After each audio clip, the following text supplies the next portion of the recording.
Good morning, everyone. How are you on this beautiful Tuesday morning? My name is Johnny Alexander. I'm here with my co-host, Norma Poor, and we do welcome you to Writers Chat. And we're just going to dive right in, and Norma's going to introduce our very, very special guest. Well, as all of us are aware, with Hurricane Helene having wreaked havoc, and now we've got another storm threatening, what is a writer to do when there's a variety of challenges? How does that bring us to our current writing place? How does it affect us? To answer that question, Kathy Brasby is here to talk to us. And Kathy is a former journalist who focuses on storytelling in both fiction and nonfiction pieces. Her award winning writing includes 5 published books. She has created and taught Bible studies for over 30 years. She has her bachelor's in English and a master's in theological study, and her website, is kathybrasby.net. Kathy, we welcome you and we're so glad you're here. And I just want to say I apologize ahead of time. I am in the path of the helicopters going to our hurricane, Uh, you know, place. So I apologize ahead of time. I will stay muted. Kathy, please take it away. Thank you so much. Yeah, you guys are having quite a time out there. yeah. And we're sitting out here in Colorado and just pray for you guys because I don't have a clue about hurricanes. Blizzards, yeah, but not hurricanes. Anyway, yes, I wanted to talk. I'm going to start off about 30 years ago. I took uh, Henry Blackaby's Experiencing God Yeah. workbook and that sort of thing. And in there, one of the significant pieces that he had was to draw a timeline of your life, but look at the significant spiritual activities, spiritual things in your life, and then try and pull a pattern out of that about how God works. We're going to come back to that later, but I wanted to introduce that idea because I think sometimes our spiritual life, our writing life, at least in mine, originally probably looked like, if you see a painter dip their paint and then they just throw paints and then they change colors, and you just have this blotch of things. And you think, how can this ever be a picture or have a pattern or anything? So I'm going to start flinging some paint colors for you of my life and I see love if we can pull any kind of a pattern out of it. So that's kind of what I want to do. So I'll just give you some background. I'm flinging. So they will seem it. random, but hopefully I can pull them all together. We'll see. I grew up in Northeast Colorado. My parents were farmers. My dad grew sugar beets and corn and alfalfa, uh, pinto beans. My mom had huge gardens. She milked a cow. We had our own chickens. She, canned, froze, baked bread, and tried to keep on top of 4 kids. And I was the oldest of 4 kids, but that was, in hindsight, a very rich atmosphere for developing imagination. Mhm. Many times, mom would just say, go outside and find something to do. And we did. And we could spend hours inventing, well, at least me, inventing stories and adventures and all these kinds of things. Um, I was also the oddball in my family in that I loved to read. I mean, from the time I learned to read, I loved to read. The rest of my family to say, reading for recreation? What? Why Hmm. would you do this? I am not sure that my siblings have read anything I've written. They they they don't I don't think they consider it a high priority. They are quick to call me if they need something written. Would you write this for me? But yeah, reading's not a big deal. But I read huge amount. I know that relates to probably all of you. You probably read a huge amount. And of course, read some good books. And let's see. Okay, one more piece, another fling. And my family was in church virtually every Sunday morning and, involved in things. I was in youth group and that kind of things. So that's an early heritage, another fling. I was probably 11, 12 years old. Like many writers, this is nothing unusual. And I said, wait a minute, I could write a story. I've read so many. And so I wrote a story for my dad for Father's Day or something. And it was just fan fiction. I loved to read the Black Stallion books back in those days. Oh, yeah. And I don't know what the story was. I don't know what the plot was. I have never seen that book since I gave it to my dad. Who knows if he even read it? But that was my start. And I said, oh, I could do this. So another significant event, it won't sound like one, was when I was in the eighth grade. I learned how to type. It opened a door in my life. I mean, today kids learn it much younger, but somehow, here again, another fling. Somehow my parents bought an old manual typewriter. And so I can remember being in high school, just spending my summer sitting over that typewriter writing stories. And I get to the end of the story and I'd go back and start over again because by the time I got to the end and went back to the beginning, I said, I can write better than this. This is really clunky. And so I'd write it again and go back and write it again. And somewhere in there, I finished a novel, worked on it, polished it, such as you do when you're totally naive, shipped it off to a publisher. I knew nothing about publishing. And at that point, I really believed that as long as you really wrote well, you get published. Well, Mhm. that big thick envelope that I sent off came back in about 3 weeks. I mean, I was clueless what I was doing. I said, "Oh, okay."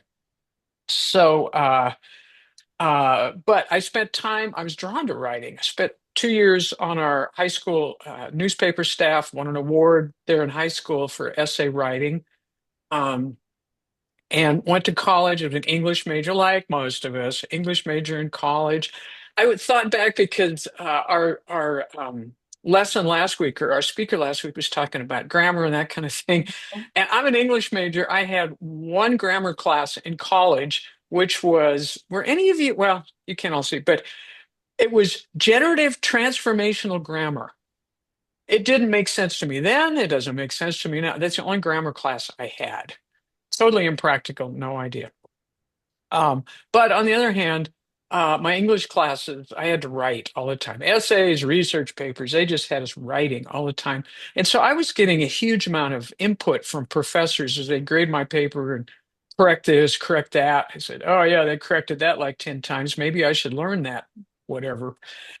So there was a lot of good things in that. Plus, of course, they exposed us to many good pieces of literature. Got out of college, taught high school English for a year. That is a battlefield. Mm. After a year, I loved to teach, but I was done teaching high school English. So then, and that's when my journalism career started. I worked as a reporter and then worked up to an editor and actually eventually became a publisher. But when I was a reporter, especially, what was so valuable is that I wrote all the time and I wrote everything. News articles, feature articles, sports, obituaries, birth announcements, whatever needed to be written, I wrote. And as we're talking about hurricanes and blizzards, I'm trying to make sure I don't skip something that I thought was significant at the time. Um, During that time when I was in the newspaper, we got hit with one of those 100-year blizzards. And I was still in my early 20s. I lived in a trailer house about 15 miles away from where the newspaper was where I worked. Anyway, this blizzard came in, and over about 24 hours, it dumped so much snow that there was literally snow over the top of one end of the trailer house. You Oh. could walk on the roof, just go up on this 20-foot drifts on the interstate. My car, I didn't see it for a week. And then I had to go dig it out. Thought I knew where it was. It was just incredible. But my my my boss managed after a couple of days to get out and pick me up. He said, "You've got work to do. We've got to get this done." So I went in and I was just, I don't know how many hours a day I was on the phone calling the sheriff's department, fire department, human interest stories, who lost what. And there was no time to write nicely, where you take your time, you craft yourself, get this thing pounded out, move on to the next article. I wrote so many articles in that one week. That was actually one of those turning points in terms of my writing. I learned how to write fast and concise and clearly. And one of the things that I learned too in that time was writing is about my reader. I needed to write so they understood. I didn't need to write so I impressed them with my great grasp of grammar or big words or flowery. I needed to communicate with them. They had to understand what I was telling them. That was actually a big point in my life at that point because I kind of thought that, purple prose was the way to write, but I didn't get a chance to do that as a newspaper reporter. So I would say that whole journalism experience was about 8 years of my life, was one of those hugely significant points. I'll come back to that again a little bit later. Um, uh, so then when I was done at the newspaper business, ironically, I went from there to sell livestock supplements and learn the craft of computers. So I was a very early user of early computers. In fact, I got hired by the guy in the office because he had a new computer and he didn't have a clue what to do with it. So he hired me to get his computer going. Um, I was writing in those days, but not very focused, I was very undisciplined. Start this book, start this novel, and I'd say, so that was not a productive time in terms of writing, but I was reading. I did have time to read. I was reading much more than I can read now. Um, but then mid 30s, I married a widower. He had 4 kids when we got married. Then we had 2 more together. My life got crazy. I mean, we never had more than 5 at home because the oldest one was off to college before the youngest one was born. But 5 kids at home, let me tell you what, that is crazy. And I did try and write a little bit. I remember doing a little bit of devotional work for a church, but it just didn't really happen much. But when my 2 youngest were old enough, I homeschooled them, and I stumbled onto a curriculum. I still love this curriculum. In fact, my daughter still loves. She used it. She's a teacher, and she uses it now. But it's called Five in a Row. I don't know if any of you are familiar with that curriculum, but they have the kids.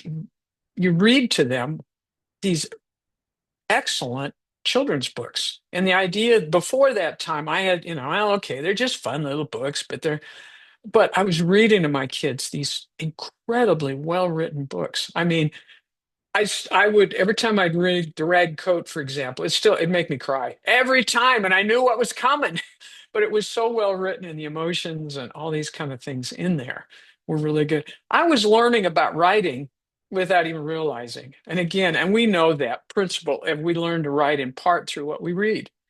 Uh, and the two go together.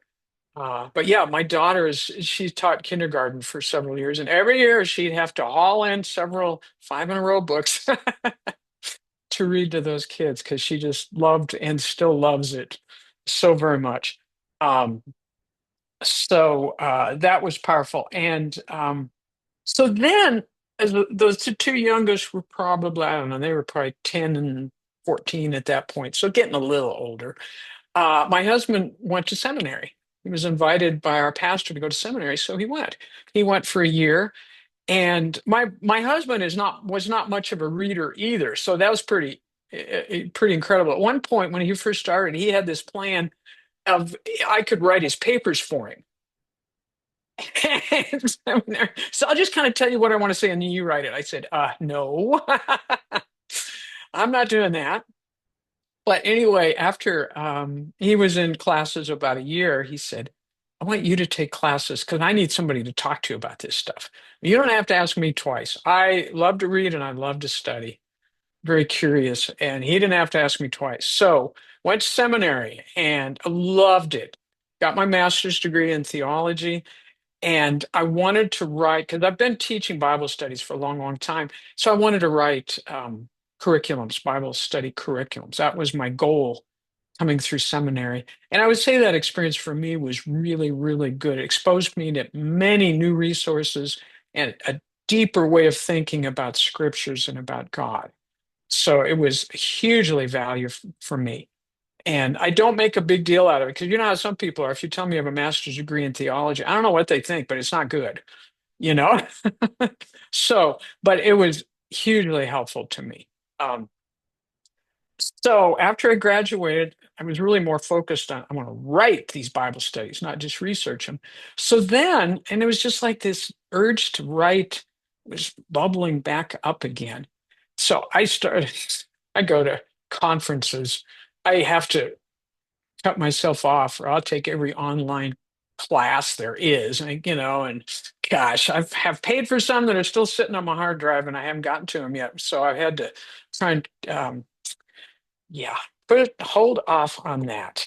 But I went to Colorado Christian Writers Conference in Estes Park, 4 or 5 times over the years, and a lot of smaller conferences in this area. Obviously, I went down to Austin in January. I love conferences. The first one I went to, I was still kind of almost in this journalism ideal. I can write anything. So I don't know what I want to write. There's really not much market for obituaries because I can write those too. But that was a joke, you guys. So, uh, uh, yeah, as Johnny, I just saw that. I haven't seen very many in the chat, but I just saw that. Yeah, and I'm embarrassed how many I think I'm going to take, and I'm going to do that one of these days. Um, but the first and you go to a conference, you're surrounded by authors, and at that time, that's probably 15 years ago. I went to the first one. They're all not all, but either have published authors and wannabes. You think, what am I doing in the presence of all these authors? They are like celebrities, you know? And what am I doing? What am I thinking? And even though I had won some awards, like in high school, I've won some blogging awards. I still think I'm not a writer like they are. And then that very first conference, I sat in on some, and back in those days, agent and publisher still, they were it. If you're going to get in publishing, you work through those. And basically they said, don't expect to be published. Our company will maybe take in, we publish 12 books a year and 10 of them are going to be from our people. So there's an outside chance that we might pick 2 new people, but it's probably not going to be you. That's almost what they said.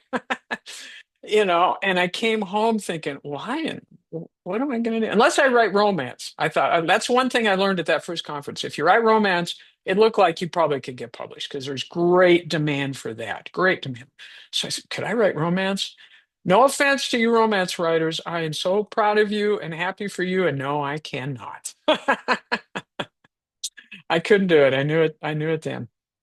So, yeah, but it just, God kept bringing that back up in me. And I am just always drawn to stories. Um, let's see. So as you said, I've published 5 books. Most of them are devotional Bible study type books. Some of them are like very special interests. For example, I have connections with a youth camp, and when they bring in kids in the summertime, they have horses. And so they have teenagers who are like the wranglers help them with the horses. And they wanted to do a Bible study for those wranglers with a horse theme. They said, can you do something like that? Yeah. I mean, I grew up on a farm. I've had horses. I know how to ride horses. So, um, you're right. A good obituary is tough. I agree. It's definitely a challenging writing. It might be good for all of us to do that. But anyway, so some of the stuff that I wrote was very focused on, like, for those wranglers, had a series of Bible studies for them to use, and some of my books were that way. But so I created a publishing company. Um, a little publishing company just to do my own books. I mean, today indie companies it's pretty normal anymore. It was a little less so then, but I'm kind of a stubborn Westerner, so you kind of do what you do. And I said, I can do this. And because, here we go, we're going to form a pattern.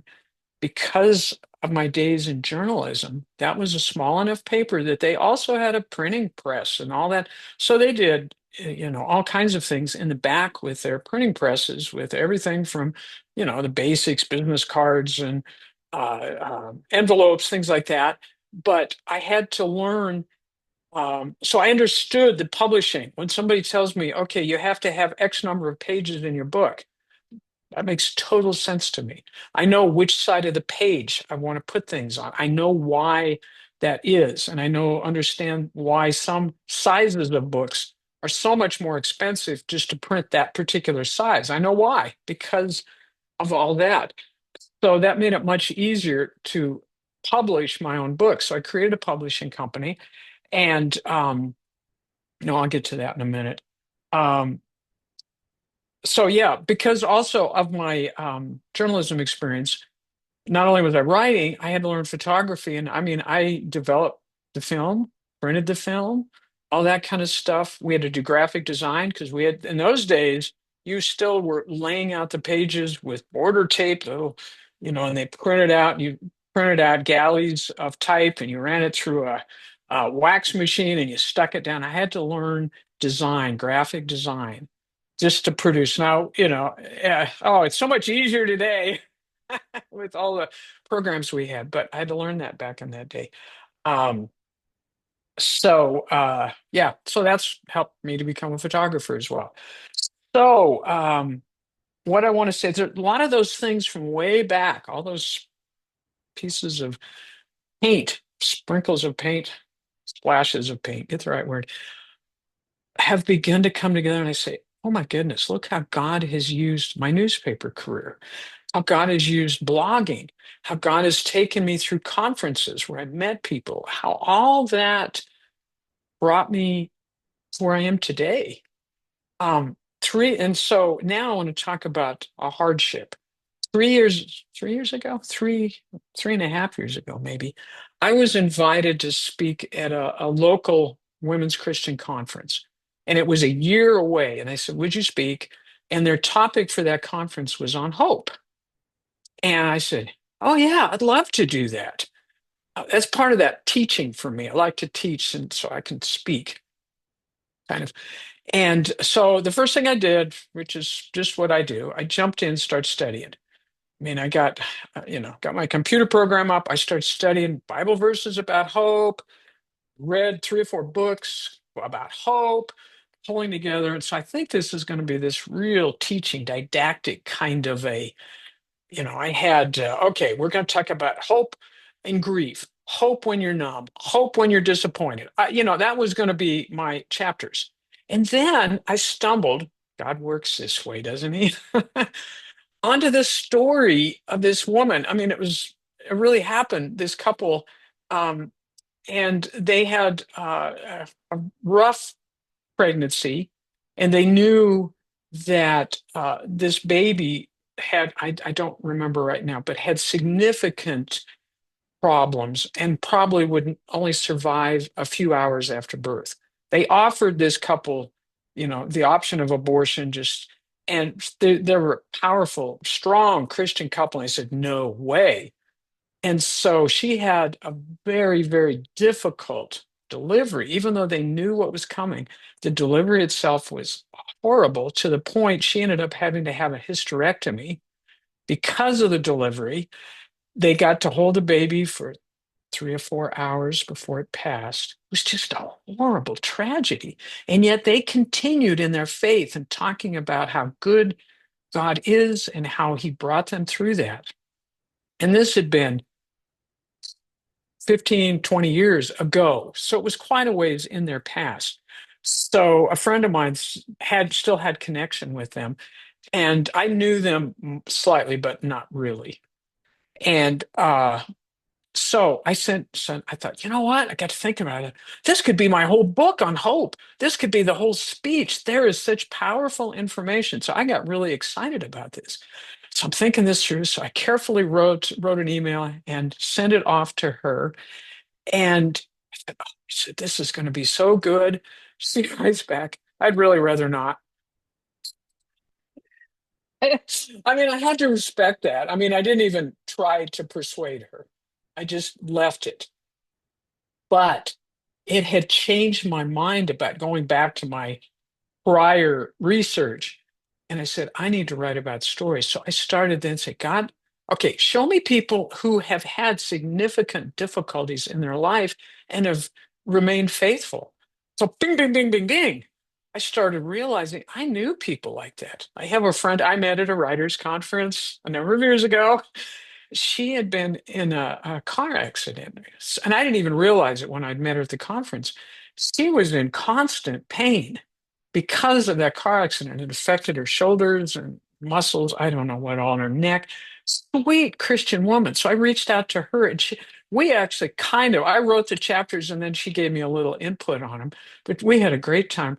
But boy, her story is just powerful. I have a friend that I'd found out in that time. He had ALS, and still he was actually going in for some therapy for it.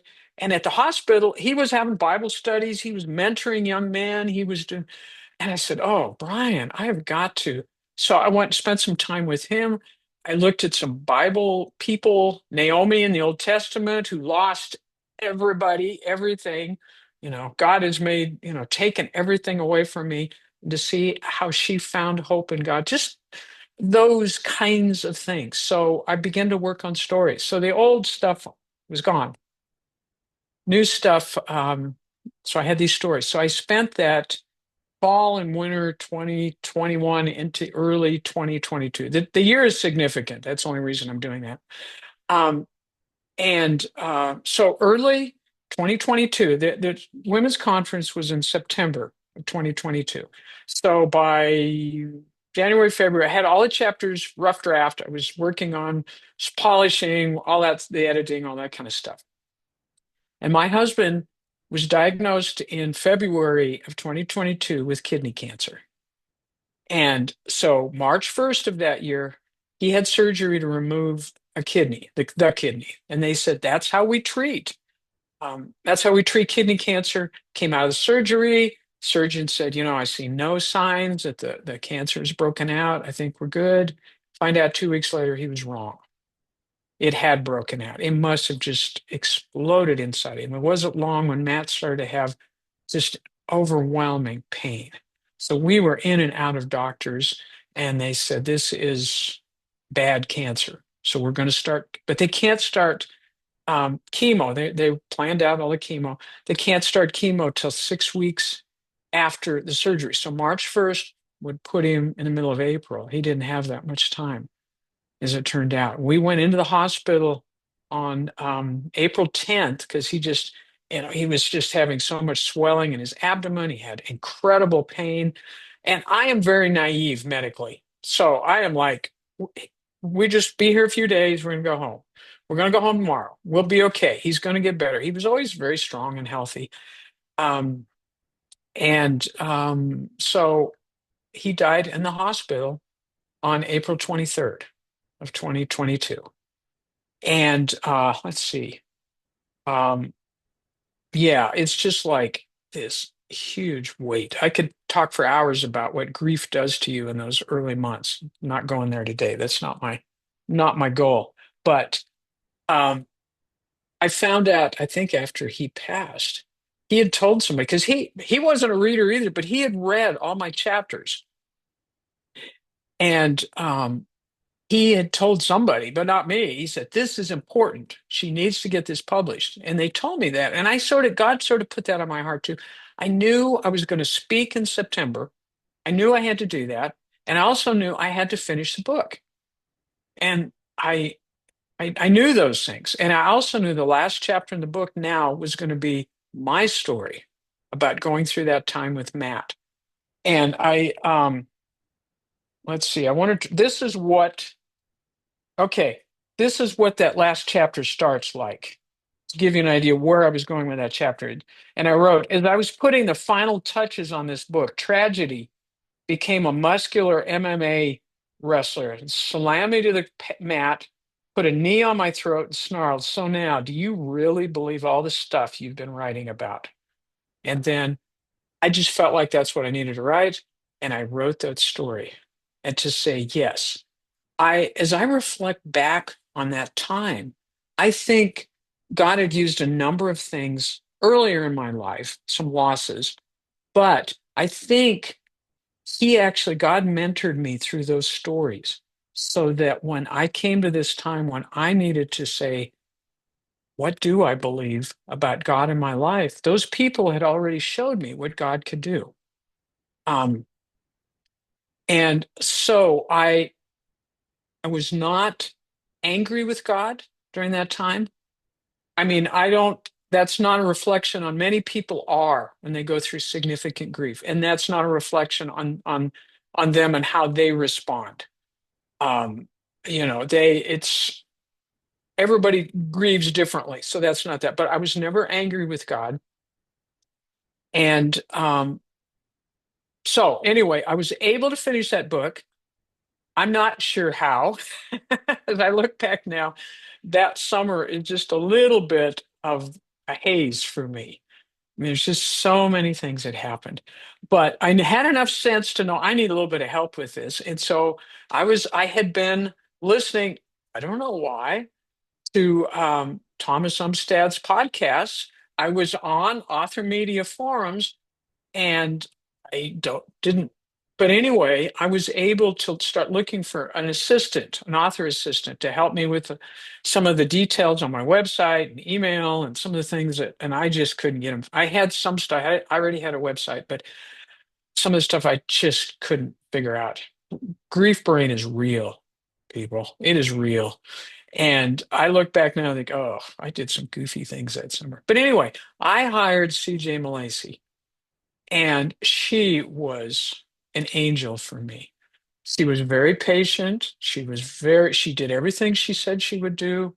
We talk like every Monday, and she's okay, this is what I got done. I will email you what you said, what maybe you can do this week. And it was wonderful. She really was a huge help in getting me through that time. So we got the book published. And interestingly, Carly and I have become friends through that. We found out we have real similar personalities, so we've become friends. But anyway, God works. All these things that look so random, they're not random. They eventually come together. Um, and so I got the book published in time for that conference. And I actually gave my speech. And then I did a more formal book launch into September. On my birthday, we decided that'd be fun. My birthday is the 29th of September. So we launched the book. We had a big party at my house for my birthday and all this kind of stuff. Um, but so that was something God had prepared me for. I mean, He had taught me craft, He had developed my understanding of hope. I mean, we never fully understand hope, and I certainly don't, but we will all have some kind of hardships and we can prepare. That's kind of the point of my book. We can somewhat prepare for if we develop that relationship with God. And as I see now, I'm actually involved in a grief ministry online that came as a result of that book. And I got invited to a podcast because of the book and grief and all that. My book's not about grief except that last chapter, but it is about hope. And the podcast woman, the director of that ministry, is about hope, not about grief, too. So, anyway, where was I going with that? Um, but, and she and I have become friends. That's what I wanted to say. Um, One of the things that helped me during that time. And this goes clear back 20 years. See, I'm pulling you back and forth. Backstory can matter sometimes. Uh, um, when I was early seminary, I remember Matt and I, we had an interview with some of the professors. And one of the questions they asked us, they want to know about our church background and different things. But they said, well, what kind of a prayer life do you have? And I kind of stammered through this. And well, I believe God hears my prayers. And I just pray anytime I want to connect. But I knew in my heart, I didn't really have a prayer life. And they didn't pressure at all. Oh, we understand. That's fine. But I really felt God saying, come on, let's do this together. And so I started over 20 years ago in the morning, first thing in the morning, read my Bible and I pray. And I have now a long list of people that I'm praying for. And so that carried me forward after Matt died. That's what I do in the mornings. And that's what I did. day after he died. That's what I did. I got up that next morning and I sat down with in prayer and God's word. That was, I think, probably very helpful. And that's something God implanted in me. That wasn't my idea originally. That was, I know he put that to prepare me again. But about 3 or 4 months after Matt died, it hit me one morning during my prayer time that I was doing a lot of talking to God, but I wasn't listening. And I thought, you know what? I need to listen. Okay, and this is amazing for me. I'm not a patient person, but I sat down for 3 weeks waiting for God to say something to me, and I didn't think he said anything. I said, I guess, and then I don't know how I kept going. I don't know. There's things that I don't know as I look back. Why did that happen? I know God was working through that. But and then one day it was like, because I do all this stuff at my computer. I type out a lot of my prayers and those kinds. So I was sitting on my computer and he says, just start typing. Type a word. If you just hear a word from me, type it. Okay. Because I hadn't wanted to do this. So I did. And pretty soon, really, these sentences started coming. And I'm not going to pretend that there's any kind of inspiration of God, but it was words of comfort, words of presence, sometimes words of correction, but most of the time, words of strength and encouragement. And I would see amazing pictures and try to put those into words. So I don't know how this happened either. You've heard how many times have I said that today? I don't know how this happened. But my friend in the grief ministry, by the way, that is Grief to Great Day. And if you know anybody in grief, she has a Christian grief ministry for women that's powerful. She does a podcast and all that. Somehow we've gotten to be friends. Um, she found out I was doing this listening stuff. She says, I want to see some of those. No, no, you don't. Yeah, I do. So I sent her a few. She says, we're going to publish those. We're going to put those out. You're going to put those on your website, and I'm going to put them in my Facebook group. Okay, so that's a new project I've been working on. So if you go to my website, my menu up the top, one of them is the listening project. And I've combined just these, what I feel like God has said to me. A lot of these are still from very early days with photos, because I'm a photographer too. And so I hope by the end of 2025, I might put those into a book. I mean, they're available on my blog free of charge, but I might put those into a book. So let me see okay, good. Um, you'd think I'd know my own story, wouldn't you?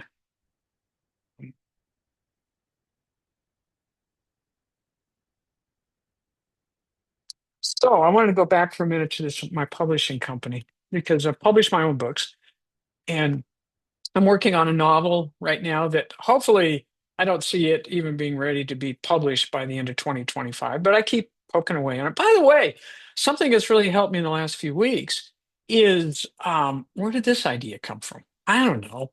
But I've found that when I go for walks, if I just take my phone and talk, I can do 2 chapters in 30 minutes I can do 4,000 words in 30 minutes. Now it's first draft rough, but it's a start. And that's really helped me a lot. I type fast, but not that fast. So anyway, that was something that's been helping me more with the novel. Um, but anyway, I want to tell you a little bit about this publishing company too, because God just pulls these things together. It's just for my own books. I mean, I'm open to helping a friend or somebody. I'm definitely open. Well, and that happened. A friend of mine got a hold of me and she's, do you know anything about printing a book? How you get a book printed? Well, yeah. So I helped her print a little book. She works with troubled teenage boys, and she had them write little short pieces, advice about how to overcome fear. And so she said, I want to put those in a book for them. Okay, it was 20-page book, little tiny little paperback book. But for teenage boys, that's kind of cool. Well, then a few months later, she says, "Oh, I've got a bigger project for you." She works with a nonprofit here in town, and they're working with people. We have a horrible problem in our county with suicide. It's just overwhelming. And so this ministry is to help encourage people so we don't have so many suicides. Anyway, they worked up a curriculum for teenagers. to help. What do you do if you're feeling depressed? Don't give in to suicide. Here's some. And so they have a whole curriculum that they intend to present at the schools, but they need somebody to put it in a form besides, just photocopy and stapling. I said, absolutely, I can help you with that. And then I realized they know nothing about publishing. And if they had gone the wrong places, they would have gotten so taken for just they were ripe for being scammed. And so I felt really good God sent them to me because I'm not going to scam them. I'm going to take good care of them, and make sure that everything is the best I can do for it. Um, so I feel like in ways I've just kind of through my life, and yet as I look back now, God has been at work bringing me to a place where I just feel really good about my writing, whatever that's going to be in the future. He's given me the ability to write. He's given me all his publishing stuff. He's given me photography. Now he's starting to give me connections with people. And because I live in a very rural area here, and well, 12,000 people. I live about 5 miles from town, and there's 12,000 people in town. I don't know how rural that is for you guys, but a lot of people, that's really rural. Um, so I wanted to come back. Um, to experiencing God, just as I close up here. And this, I would encourage you all, and I don't know, maybe we want to do it right now if we have time. Wasn't sure how my time would go. But what we did with that was we just drew a line chronologically and kind of marked off maybe every 10 years. Doesn't have to be real exact at all. But then start from early in life and say, did anything spiritually significant happen in my life? And if nothing pops in, you just move on. It's not, you don't have to spend a lot of time really, if it's significant, boom, it's going to come up fairly quickly and start marking those. And they don't have to be exact. They don't have to be exactly in the right place on this timeline, but it lets you see how God has been working, the patterns that he's used in your life. And one more thing. I forgot this. Sorry, forgot this. And I wanted to be sure I said this to you all. Because guess what? I did the online Realm Makers conference this summer. What a shock. Me and conferences. Um, but I listened in, I was forced into because I wasn't going to watch yours. Natalie Brands. I'm not sure how to say her name. Brandis. Um, anyway, she was doing 3 workshops on self-editing, and I'm not really up for studying about adverbs and all that stuff right now. I think I'll do something else. Well, the one I was going to watch, it wasn't live. You have to watch it later. I thought, well, yeah, I have this time set aside. So I said, all right, I'll go watch Natalie. Well, God had something for me because she talked a lot of what she talked about is how God communicates to our imagination. And part of us as writers are trying to learn how to take what God is communicating in our imagination, turn that into words. That's actually a bigger challenge than you might think, but it really encouraged me that God wants to speak through our imagination.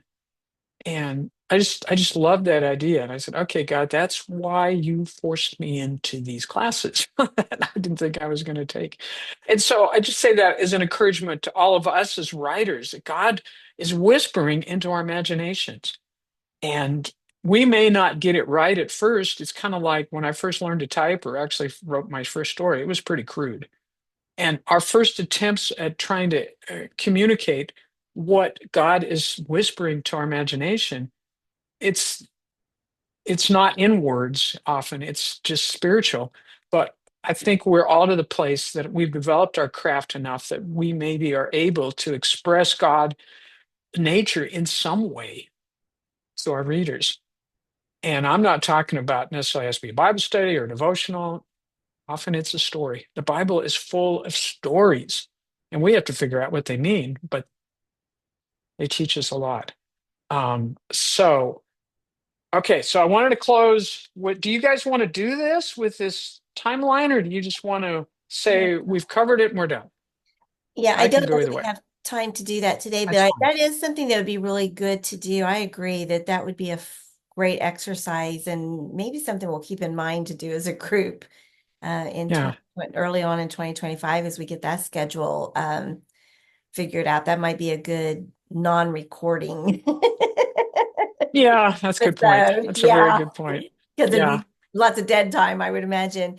But yeah, but yeah, I think that's a great idea. And Kathy, I just love what you were just saying about God whispering to our imaginations because I have felt that, like every Yeah. time I'm asked to write a story and it's like, am I going to be able to come up with a story this time? And I always have that doubt and that fear. And Yeah. and then I say, God has given me stories in the past. He's going to give me the story now. And Yeah. then he does. Yeah. Yeah. Yeah. But there's Absolutely. always that little fear that I have to say, no, I'm going to trust. I'm going to trust. Yeah. Yeah. And then Yeah. it happens. So I love that concept of whispering into our imagination. Absolutely love that. Well, and something came to me this morning in my devotional time, and it started out. It was like God said, can you see that star in my imagination?"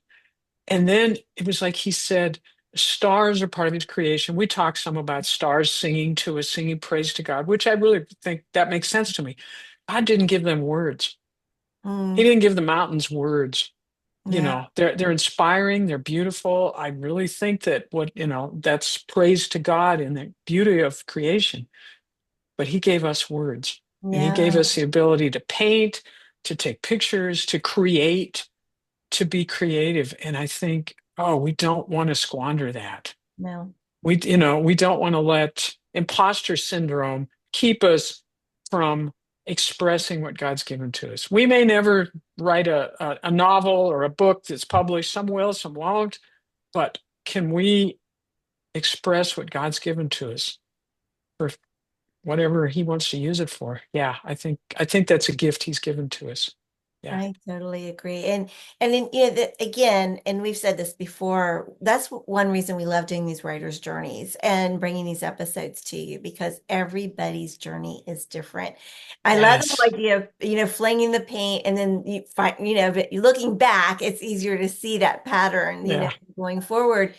But one other thing that came to mind as you were talking, especially towards the end, as you were talking about connections, is being faithful in small things and how that leads to larger things, like the smaller Yeah. projects, and then that leading to larger ones. And I'm not going to just belabor a lot of things, but the other thing I wanted to make sure I said was conferences because we had that time where we weren't able to go to conferences because of COVID and things. And Mhm. I know that a conference can be a financial burden for some people. And I totally respect that and understand that. But, there are scholarships there. But if you're Mhm. wanting to write or are writing, conferences can just make such a difference. You've heard Kathy talk about all these different connections she's made at conferences. She mentioned CJ Malachi, who we've had on here to talk about Kickstarter campaigns. Mhm. Kathy and I met at the novel marketing conference last January, which is how she became part of Writers Chat. She's a faithful weekly community member now, which we just appreciate. So, you just, and then the other thing she's talked about, and, connections I've made at conferences and Yeah. Norma's made at conferences, it just really does make a difference in your writing journey. I'm not even gonna say career because, for some people, writing's not your whole career. It's your life. It's part of what you do. It's your ministry, Mhm. and all of that. For some of us, it is more of a career. But whichever way it is, wherever you are on that spectrum, those connections just can be so helpful. And then like the spamming thing, it's like education. People who don't know. And, you know, not spamming, scamming is what I meant to say. And we can get scammed, and Christians can scam other Christians. I hate to tell you this, but it's true and it happens. So, to think that, there Kathy was able to really help somebody with a project and, save them probably tons of money when, or being taken. And that's so important. So education's important, those connections are important, and just seeing how God has used you through all kinds of little things to bring you to where you are. I mean, It's amazing. Yeah. Just amazing. Yeah. This has Yeah. been So so true. encouraging. Mhm. And what a reminder Good. of all of the things uh, in our past aren't for nothing. God brings Yes. it all full circle. And I had posted in the chat that while you were talking, the song, The Goodness of God, especially at the chorus, all my life you've been faithful. And Yes. how far back can we go to see God's faithfulness? Of course, in hindsight, we can go probably pretty far back. Yeah. But this has just been fantastic, Kathy, and Oh, what a thank you. blessing and an encouragement that as we go through these different things, that not to lose hope and to know that God is, He is weaving that tapestry, and all we can see is the messy strings on the backside, but He sees the front side that's going to be a beautiful picture. Yeah. And you It's have woven beautiful. a beautiful picture for us today, Kathy. Oh, thank And you. great encouragement and powerful, powerful story. There for several minutes, I just had goosebumps when you talked about that last chapter of your book, uh, Oh, where yeah. grief just put its foot on your throat. And what do you believe now? Mm. Wow, so Yeah. powerful. And That yet, was Yeah. powerful. Powerful first yet, line. Totally. yeah, Yeah. yeah. And so encouraging at the same time. Yeah. And, Thank you. you know, Yeah, thank thank you you. Yeah. so Thank you for being much. here. Thank you so much. God is so faithful to us. We Yeah. might get mad at him. We might think he's forgotten us, but he's Never. right there. Yeah, Never. He's never right does. there. Never does. Yeah. All You know, Yeah. right. my Well, next week, we're having book chat, and it's been a long time since we've done a book chat, and we're kind of late letting you guys know that this is what we're going to do, and I do apologize for that. But it's not a very big book, and this is not the cover that you will see on Amazon. This is an older edition, so it looks different now. But this is Unleash. See, I can't. That's one of those words that my kids make fun of me for saying. Unleash the Writer Within. The Essential Writing Companion by Cecil Murphy. And so we're just going to be talking about this book next Tuesday. So we hope you'll join us for that. If you don't get a chance to read the book, please come anyway. Don't say I didn't read the book, I can't go. No, you still have to come. We're going to make you come anyway. But yeah, do try to read it if you can. Again, it will look different on Amazon than this one, but great content and it'll be fun. Just have a good time. Probably an open mic kind of thing. So feel free to be on camera if you want to be. Anything else before we go? Okay. Kathy, again, just thank you so much for sharing your writing journey with us and the different twists and turns that it's taken. Thank you. Yeah, and unexpected turns, as you said. Thank you for that. If you're watching the replay, we do invite you to join us any Tuesday morning, 11 o'clock Eastern, 10 o'clock Central. Go around the globe, find your time zone. Um, Join our Facebook group, Writers Chat Members Facebook group. Check out our Writers Chat Facebook page. You can find all of our episodes on the Writers Chat playlist on the Serious Writer YouTube channel. So over 300 episodes. So lots of great writing information there. We're really proud of that. All right, everybody, stay tuned for the after party. Those of you who are here, and we'll see everybody else next week. Bye bye.